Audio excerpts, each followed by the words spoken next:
रामकृष्ण हरी मंडळी, आपण याच्यातून ना शेतकऱ्याची व्यथा जाणून घेणार आहोत. शेतकऱ्याला आपण बळीराजा म्हणतो, पण तो राजा राहिला नसून त्याचा दररोज बळी जात आहे. सर्वांचे पोट भरतो म्हणून त्याला आपण अन्नदाताही म्हणतो, पण त्याच्यावरच उपाशी राहण्याची वेळ नेहमीच येत आहे. शेतकऱ्यांचे दुःख, व्यथा, समस्या कधीच संपत नाहीत.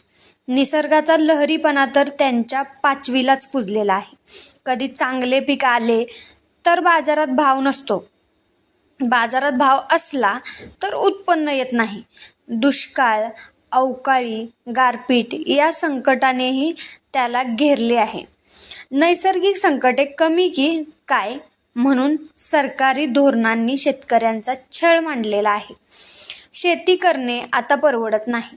खते, बियाणे, कीटकनाशके, डिझेल, शेतीला लागणारे साहित्य आता महागाईमुळे शेतकऱ्याच्या आवाक्याबाहेर गेले आहे. मायबाप, सरकारची तर बातच निराळी. प्रत्येक मंत्री, नेता मी शेतकऱ्याचा मुलगा आहे असंच म्हणतो, पण त्याला खुर्चीवर बसल्यावर त्यांच्या व्यथा मात्र दिसत नाहीत. आजही केंद्रात व राज्यात जे सरकार आहे ते केवळ शेतकऱ्यांच्या नावाने भरमसाठ घोषणा करत आहे. कर्जमाफी असो वा अनुदान असो, केवळ घोषणाबाजी सुरू आहे. आपणच शेतकऱ्यांचे कैवारी आहोत हे दाखवण्यासाठी कोट्यवधी रुपये जाहिरातबाजीवर उधळायचे, पण शेतकऱ्यांना मदत द्यायची वेळ आली की टाळाटाळ करायची. यावर्षी पावसाने ओढ दिली. कमी पाऊस झाला, खरीप वाया गेला, पिके शेतातच करपून गेली. आता रब्बीही हातातून गेल्यातच जमा आहे. कमी पाऊस झाल्यामुळे रब्बीचा पेरा खूपच कमी झाला असून गहू, हरभरा, तूर, मका, ज्वारीचीही पेरणी फार कमी झाली आहे. खरीप आणि रब्बीत चालणारी तूरही पाण्याअभावी सुकत चालली आहे. जमिनीत ओलावा नसल्याने तुरीचेही पीक हाती येण्याची चिन्हे दिसत नाहीत. खरीप हंगामात सोयाबीन, उडीद, कपाशी, मुगाचे पीक उभे दिसत होते. हिरवेगार शेत पाहून शेतकरी सुकावला होता, पण पावसाने दगा दिला. सोयाबीन सोंगणीला आले, मजूर लावून सोंगणी केली, पण थ्रेशरने सोयाबीनचे खळे झाले. तेव्हा मात्र निराशाच पदरात पडली.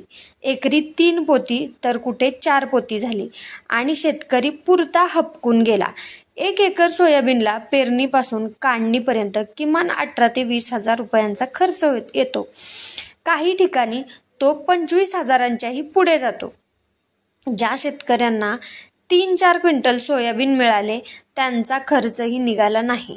सोयाबीनचा सरकारी भाव 4,200 रुपये क्विंटल प्रमाणे 4 क्विंटल उत्पन्न गृहीत धरले तरी 16,800 रुपये हाती येतात. खर्च कमीत कमी 18,000 रुपये म्हणजेच तोटाच झाला.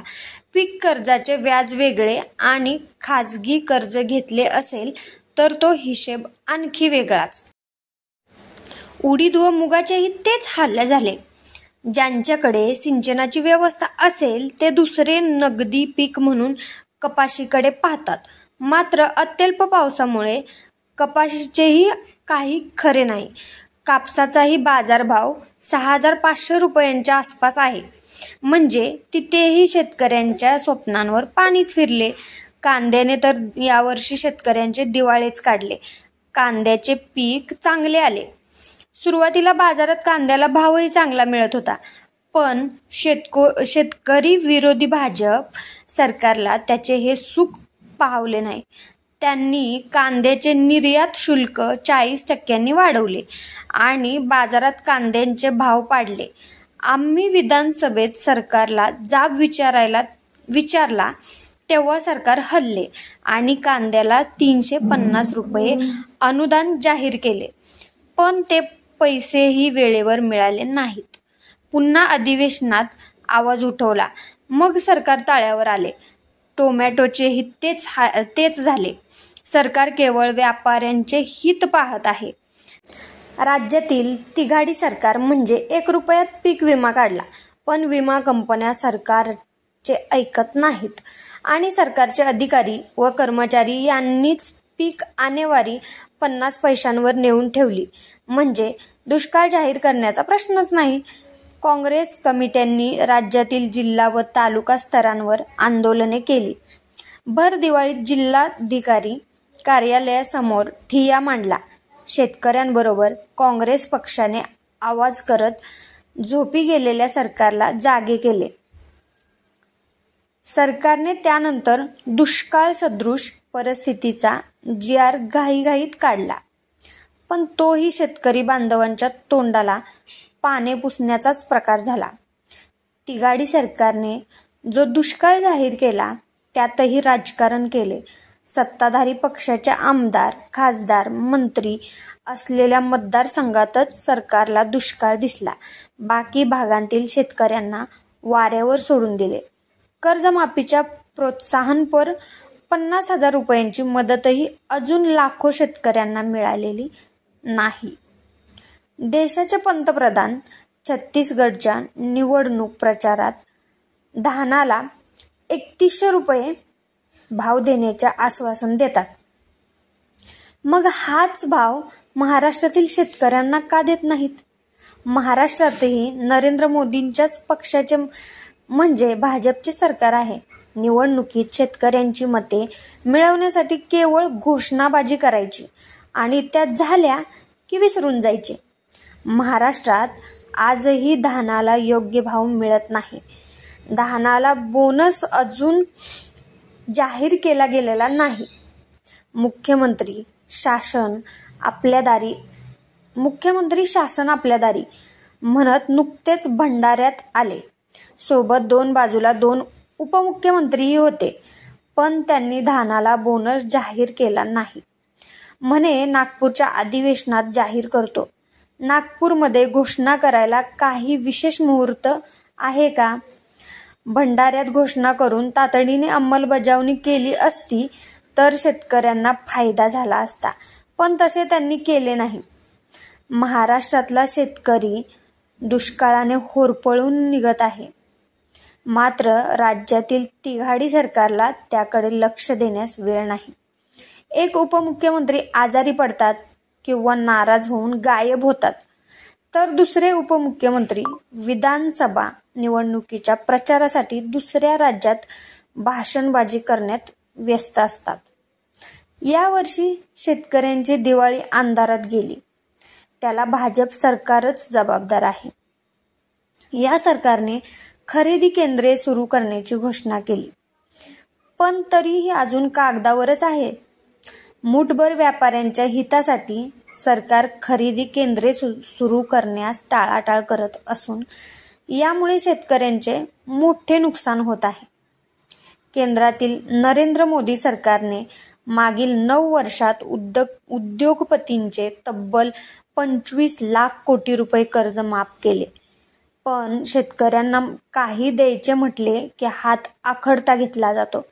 भाजपचे सरकार हे केवळ उद्योगपती व धनदांडग्यांसाठी काम करत आहे आणि शेतकऱ्याला मात्र वाऱ्यावर सोडून देत आहे.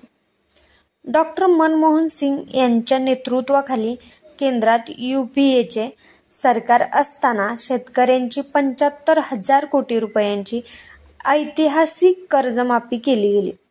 महाराष्ट्रातही 2019 मध्ये काँग्रेसने शिवसेना व राष्ट्रवादी काँग्रेस बरोबर महाविकास आघाडी सरकार स्थापन केले आणि पहिला निर्णय शेतकऱ्यांच्या कर्जमाफीचा घेतला होता. शेतकऱ्यांना कर्जमाफीचा लाभ मिळावा यासाठी रांगेत उभे केले नाही किंवा देवेंद्र फडणवीस सरकारसारखे अटी, शर्ती, नियमांच्या जाचक जाळ्यात अडकवून त्यांचा अपमान केला नाही. शेतकऱ्यांच्या बँक खात्यात थेट रक्कम जमा केली. काँग्रेस पक्ष नेहमीच शेतकऱ्यांच्या पाठीशी खंबीरपणे उभा राहिला आहे व भविष्यातही राहील. पण भाजपचे सरकार शेतकरी विरोधी असल्याने शेतकरी हिताकडे कायमच दुर्लक्ष केले जाते. शेतकऱ्यांना संप करण्याची वेळही भाजप सरकारनेच आणली होती. काळे कृषी कायदे आणून शेती व शेतकऱ्याला उद्ध्वस्त करण्याचे षडयंत्रही भाजप सरकारनेच केले होते. हे विसरून चालणार नाही. महाराष्ट्रातला सध्या दुष्काळाचे चटके बसू लागले आहेत. धरणामधील पाण्याची पातळी खालावलेली आहे. पिण्याचे पाणी पुरवणेही अवघड आहे. मग शेतीला पाणी कसे मिळणार? सप्टेंबरपासूनच पिण्याच्या पाण्यासाठी टँकरची मागणी वाढत आहे. पिण्याचे पाणी, जनावरांचा चारा यांची टंचाई जाणवू लागली आहे.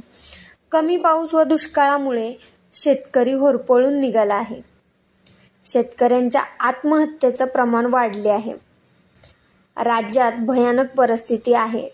परंतु राज्यातील तिघाडी सरकार शेतकऱ्यांच्या या ज्वलंत प्रश्नावरून लक्ष दुसरीकडे वळवण्यासाठी जाणीवपूर्वक मराठा व ओबीसी समाजात आरक्षणावरून वाद निर्माण करत आहे. सरकारमधील मंत्रीच चेतावणीखोर विधाने देत आहेत. जनता त्यात भरडून निघत असताना सरकार मात्र आग लावून मजा पाहत आहे. छत्रपती शिवाजी महाराज, शाहू फुले व आंबेडकरांच्या विचारांचा महाराष्ट्र आज पेटता महाराष्ट्र करून ठेवला आहे आणि त्याला भाजपचे तिघाडी सरकार जबाबदार